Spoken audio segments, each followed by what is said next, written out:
Leviticus 7. These are the regulations for the guilt offering, which is most holy. The guilt offering is to be slaughtered in the place where the burnt offering is slaughtered, and its blood is to be sprinkled against the altar on all sides. All its fat shall be offered. The fat tail and the fat that covers the inner parts, both kidneys from the fat with the fat on them near the loins, and the covering of the liver, which is to be removed with the kidneys. The priest shall burn them on the altar as an offering made to the Lord by fire. It is a guilt offering. Any male in a priest's family may eat it, but it must be eaten in a holy place. It is most holy. The same law applies to both the sin offering and the guilt offering. They belong to the priest who makes atonement with them. The priest who offers a burnt offering for anyone may keep its hide for himself. Every grain offering baked in an oven or cooked in a pan or on a griddle belongs to the priest who offers it, and every grain offering, whether mixed with oil or dry, belongs equally to all the sons of Aaron. These are the regulations for the fellowship offering a person may present to the Lord.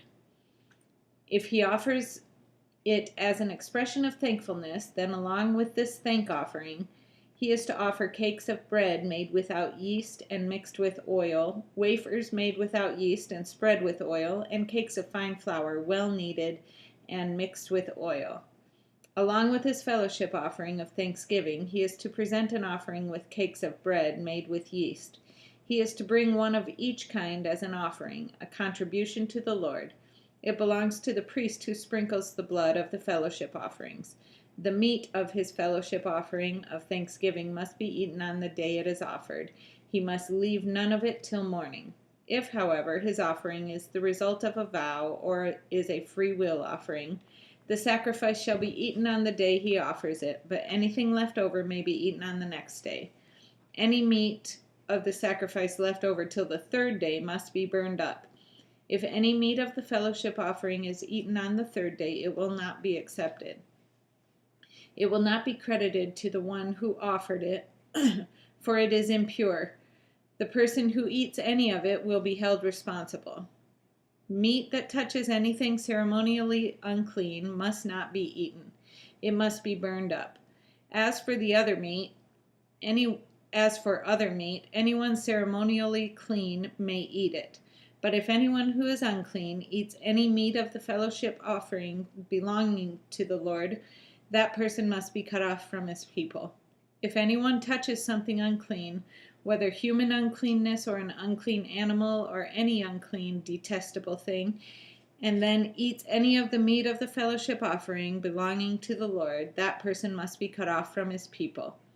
The Lord said to Moses, "Say to the Israelites, do not eat any of the fat of cattle, sheep, or goats. The fat of an animal found dead or torn by wild animals may be used for any other purpose, but you must not eat it. Anyone who eats the fat of an animal from which an offering by fire may be